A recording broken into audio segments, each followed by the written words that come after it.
বিশ্বে উন্নত জীবনযাপন ও সম অধিকারের দেশ বললেই প্রথমে চলে আসে কানাডার নাম। বিশ্বের বিভিন্ন দেশ থেকে লাখ লাখ মানুষ স্বপ্নের এই দেশে অভিবাসী হিসেবে নতুন জীবন শুরু করেন। একসময় কানাডিয়ান হিসেবে পরিচিতি পান তারা। আয়তনে বিশ্বের দ্বিতীয় বৃহত্তম দেশ কানাডা। চলুন দেশটি সম্পর্কে জেনে আসি। কানাডা উত্তর আমেরিকার উত্তরাংশে অবস্থিত। দেশটির রয়েছে 10টি প্রদেশ ও 3টি অঞ্চল। এটি আটলান্টিক মহাসাগর থেকে প্রশান্ত মহাসাগর এবং উত্তরে আর্কটিক মহাসাগর পর্যন্ত বিস্তৃত। কানাডার অধিকৃত ভূমিতে প্রথম বসবাসের জন্য চেষ্টা চালায় আদিবাসী জনগোষ্ঠী।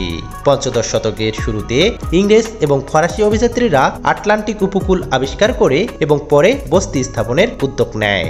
ফ্রান্স দীর্ঘ 7 বছরের যুদ্ধে পরাজয়ের ফলস্বরূপ 1763 সালে উত্তর আমেরিকায় তাদের সব উপনিবেশ ব্রিটিশদের কাছে ছেড়ে দেয়। 1867 সালে মিত্রতার মধ্য দিয়ে 4টি স্বায়ত্তশাসিত প্রদেশ নিয়ে গঠিত হয় কানাডা। কানাডার সরকারি ভাষা ইংরেজি ও ফরাসি। এর রাজধানী অটোয়া। কানাডার জনসংখ্যা প্রায় 4 কোটি। কানাডার অর্থনৈতিক কেন্দ্রগুলোর মধ্যে টরন্টো, মন্ট্রিয়ল এবং ভ্যাঙ্কুভার উল্লেখযোগ্য। কানাডার প্রধান উৎপাদনশীল ক্ষেত্রগুলো হলো পেট্রোলিয়াম, গ্যাস, খনিজ, কৃষি ও বস্ত্র। কানাডা নামটি সেন্ট লরেন্স শব্দ কানাডা থেকে এসেছে মনে করা হয়। এর অর্থ জেলেদের ক্ষুদ্র বস্তি। কানাডার সরকার 2 ভাগে বিভক্ত, কেন্দ্রীয় সরকার এবং প্রাদেশিক বা আঞ্চলিক সরকার। আয়তনের বিচারে কানাডা বিশ্বের দ্বিতীয় বৃহত্তম রাষ্ট্র। এটি উত্তর আমেরিকা মহাদেশের প্রায় 41% নিয়ে গঠিত। শীতলতম দেশ হিসেবে পরিচিতি রয়েছে কানাডার। উত্তর আমেরিকার এই দেশটিতে 6টি অঞ্চল বিদ্যমান। দেশটির আয়তন 19,84,670 বর্গ কিলোমিটার।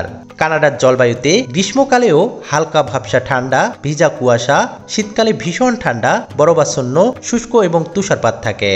এদেশে প্রতিদিন শৈত্যপ্রবাহ সৃষ্টি হয়। এই জলবায়ুটি রাশিয়ার সমতুল্য। কানাডার রাশিয়ার জলবায়ুর মতো শৈত্যপূর্ণ এবং হিমশীতল। দেশটি বছরে 8 মাস বরফাচ্ছন্ন থাকে।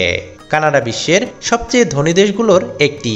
দেশটি organisation for economic cooperation and development এবং G8 গ্রুপের সদস্য।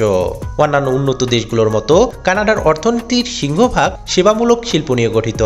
প্রায় 3/4 কানাডাবাসী কোনো না কোনো সেবা শিল্পের সঙ্গে যুক্ত। কাঠ ও খনিজ তেল আহরণ শিল্প কানাডার প্রধান 2টি ভারী শিল্প। এছাড়া দক্ষিণ ওয়ারান্টিওকে কেন্দ্র করে একটি উৎপাদন শিল্প ব্যবস্থা গড়ে উঠেছে। এগুলোর মধ্যে মোটরযান উৎপাদন অন্যতম। বর্তমান কানাডীয় সামরিক বাহিনী 1968 সালে প্রতিষ্ঠিত হয়। এটিতে এখন প্রায় 62,000 সদস্য সক্রিয় আছেন। রিজার্ভে আছেন 25,000 সদস্য, যার মধ্যে রয়েছেন 4,000 কানাডীয় রেজার্ভস। কানাডার জনসংখ্যার 67.2% মানুষ খ্রিস্টান ধর্মের অনুসারী। 23.9% মানুষ কোনো ধর্মই মানেন না। দেশটিতে ইসলাম ধর্মের অনুসারীর সংখ্যা 3.2%। এছাড়া হিন্দু 1.5, শিখ 1.4 এবং বাকি অংশ বৌদ্ধ ও ইহুদি ধর্মের অনুসারী। কানাডায় রয়েছে মোট 52,455টি দ্বীপ। এর মধ্যে সবচেয়ে বড় হল বাফিন দ্বীপ। এর আয়তন 1,95,927 বর্গ কিলোমিটার। তবে মানুষের বসবাস রয়েছে এমন দ্বীপের সংখ্যা অনেক কম। এছাড়া বিশ্বের অর্ধেকেরও বেশি হ্রদ রয়েছে কানাডায়। দেশটিতে হ্রদের সংখ্যা 30 লাখের বেশি।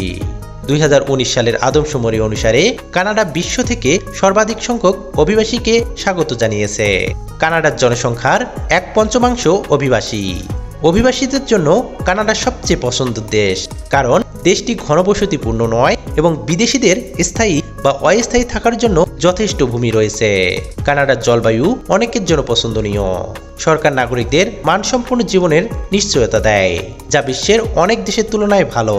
এছাড়া শিক্ষা এবং কর্মক্ষেত্রে অভিবাসীদের জন্য রয়েছে অবারিত সুযোগ।